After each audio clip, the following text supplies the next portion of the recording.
Excel PU college Guruvayanakere, ಕರ್ನಾಟಕದ number 1 PU college. Admissions open now.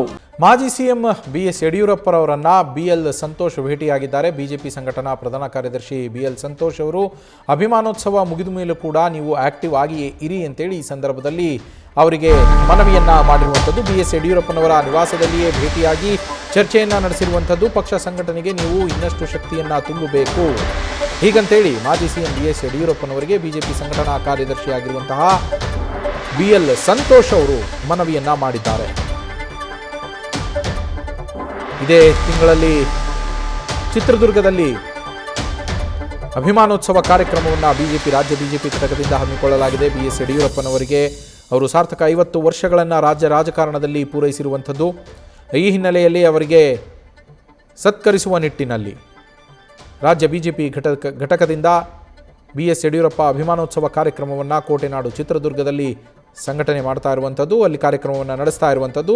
ಇದಕ್ಕೂ ಮೊದಲು ಬಿಎಲ್ ಸಂತೋಷ್ ಅವರು ಬಿಎಸ್ ಯಡಿಯೂರಪ್ಪರವರನ್ನು ಭೇಟಿಯಾಗಿ ನೀವು ಪಕ್ಷ ಸಂಘಟನೆಯಲ್ಲಿ ಭಾಗಿಯಾಗಬೇಕು, ಅಭಿಮಾನೋತ್ಸವ ಮುಗಿದ ಮೇಲೂ ಕೂಡ ಆಕ್ಟಿವ್ ಆಗಿ ಅಂತೇಳಿ ಹೈಕಮಾಂಡ್ ಪರವಾಗಿ ಮನವಿಯನ್ನು ಮಾಡಿದ್ದಾರೆ ಅಂತ ಹೇಳಲಾಗ್ತಾ ಇದೆ.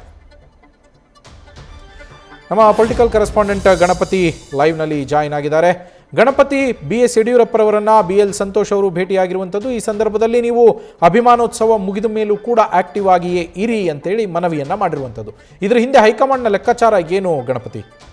ಖಂಡಿತ ನವೀನ್, ಯಾಕಂತಂದರೆ ಯಡಿಯೂರಪ್ಪನವರಿಂದ ಬಿಜೆಪಿಗೆ ಲಾಭ ಏನು ನಷ್ಟ ಏನು ಕೂಡ ಒಂದಷ್ಟು ಲೆಕ್ಕಾಚಾರ ಹೈಕಮಾಂಡ್ ಹಾಕಿರುತ್ತೆ. ಯಾಕಂತಂದರೆ ಕಳೆದ ಬಾರಿ ಚುನಾವಣೆಯಲ್ಲಿ ಯಡಿಯೂರಪ್ಪನವರನ್ನು ದೂರ ಇಟ್ಟು ನಾವು ಏನೆಲ್ಲ ನಷ್ಟಗಳನ್ನು ಮಾಡ್ಕೊಂಡ್ವಿ, ಎಷ್ಟು ಕ್ಷೇತ್ರವನ್ನು ಸೋತ್ವಿ, ಈ ಎಲ್ಲ ಲೆಕ್ಕಾಚಾರಗಳು ಕೂಡ ಸಂಘ ಪರಿವಾರ ಜೊತೆಗೆ ಹೈಕಮಾಂಡ್ ನಾಯಕರು ಕೂಡ ಒಂದಷ್ಟು ಲೆಕ್ಕಾಚಾರವನ್ನು ಹಾಕಿರ್ತಾರೆ. ಈ ನಿಟ್ಟಿನಲ್ಲಿ ಏನು ಯಡಿಯೂರಪ್ಪನವರ ರಾಜಕೀಯ ಸಾಧನ ಸಮಾವೇಶ ಏನು ನಡೀತಾ ಇದೆ, ಅದಾದ ಬಳಿಕ ಯಡಿಯೂರಪ್ಪನವರ ಹೆಜ್ಜೆ ಹೇಗಿರುತ್ತೆ ಅಂದರೆ ಅವರನ್ನು ಪಾರ್ಟಿಯಿಂದ ದೂರ ಇಡುವಂಥ ಸಂದರ್ಭಗಳು ಬರುತ್ತಾ ಅಥವಾ ಪಾರ್ಟಿಯಿಂದ ಅವರೇ ಕೂಡ ದೂರ ಇರ್ತಾರ, ಈ ಎಲ್ಲ ಲೆಕ್ಕಾಚಾರಗಳು ಕೂಡ ಇತ್ತು. ಆದರೆ ಸಂಘಟನೆ ಏನು ಹೇಳುತ್ತೆ ಅಂತಂದ್ರೆ ಈ ಸಂದರ್ಭದಲ್ಲಿ ಯಾವುದೇ ಕಾರಣಕ್ಕೂ ಕೂಡ ಯಡಿಯೂರಪ್ಪನವರನ್ನು ನಾವು ದೂರ ಇಟ್ಟು ಅಂದರೆ ಯಡಿಯೂರಪ್ಪನವರ ಸಂಘಟನೆಯಿಂದ ದೂರ ಇಟ್ಟರೂ ಕೂಡ 2028ರಲ್ಲಿ ನಾವು ಯಾವುದೇ ಕಾರಣಕ್ಕೂ ಹೆಚ್ಚಿನ ಕ್ಷೇತ್ರ ಗೆಲ್ಲೋಕ್ಕಾಗಲ್ಲ, ಅಧಿಕಾರಕ್ಕೆ ಬರೋಕ್ಕಾಗಲ್ಲ, ಈ ಎಲ್ಲ ಲೆಕ್ಕಾಚಾರಗಳು ಕೂಡ ಸಂಘಟನೆ ಜೊತೆಗೆ ಹೈಕಮಾಂಡ್ ನಾಯಕರು ಕೂಡ ಹಾಕಿರುವಂಥದ್ದು. ಹೀಗಾಗಿ ಸ್ವತಃ ಬಿಎಲ್ ಸಂತೋಷ್ ಅವರೇ ಏನು ಯಡಿಯೂರಪ್ಪನವರ ಸಾಧನ ಸಮಾವೇಶ ಏನಿದೆ ಅಂದರೆ ರಾಜಕೀಯ ವರ್ಷದ ಸಾಧನ ಸಮಾವೇಶ ಏನಿದೆ ಅದಕ್ಕೆ ಅಭಿನಂದನೆ ಸಲ್ಲಿಸುವ ಜೊತೆಗೆ ಒಂದಷ್ಟು ಸಲಹೆಗಳನ್ನು ಕೊಟ್ಟರು. ಅಂದರೆ ಯಡಿಯೂರಪ್ಪನವರು ನೀವು ನಿಜವಾಗ್ಲೂ ಕೂಡ ನಿಮ್ಮಿಂದ ಪಾರ್ಟಿಗೆ ಸಾಕಷ್ಟು ಅವಕಾಶಗಳು ಅಂದರೆ ಅವಶ್ಯಕತೆ ಇದೆ, ನಿಮ್ಮ ಸಲಹೆ ಮತ್ತು ಸೂಚನೆಗಳು ಕೂಡ ರಾಜ್ಯ ಬಿಜೆಪಿ ನಾಯಕರು ಕೇಳ್ತಾರೆ, ಜೊತೆಗೆ ಹೈಕಮಾಂಡ್ ನಾಯಕರು ಕೂಡ ಕೇಳ್ತಾರೆ. ಹೀಗಾಗಿ ನೀವು ಈ ಮುಂದಿನ ಚುನಾವಣೆಯಲ್ಲಿ ಕೂಡ ಸಾಕಷ್ಟು ರಾಜ್ಯ ಪ್ರವಾಸಗಳನ್ನು ಮಾಡಬೇಕು, ಒಂದಷ್ಟು ಕ್ಷೇತ್ರಗಳಲ್ಲಿ ಓಡಾಡಬೇಕು, ಜೊತೆಗೆ ಎಲ್ಲಿ ಸರ್ಕಾರದ ವೈಫಲ್ಯಗಳಿದೆ ಅದರ ವಿರುದ್ಧಗಳು ಕೂಡ ಹೋರಾಡಬೇಕು. ಹೀಗಾಗಿ ನಿಮ್ಮ ಅವಶ್ಯಕತೆಗಳು ನಿಮ್ಮ ಮಗನಿಗೆ ಎಷ್ಟು ಮುಖ್ಯ ಇದೆಯೋ ಪಕ್ಷಕ್ಕೆ ಸಂಘಟನೆಗಳು ಕೂಡ ಅಷ್ಟೇ ಮುಖ್ಯವಾಗಿದೆ.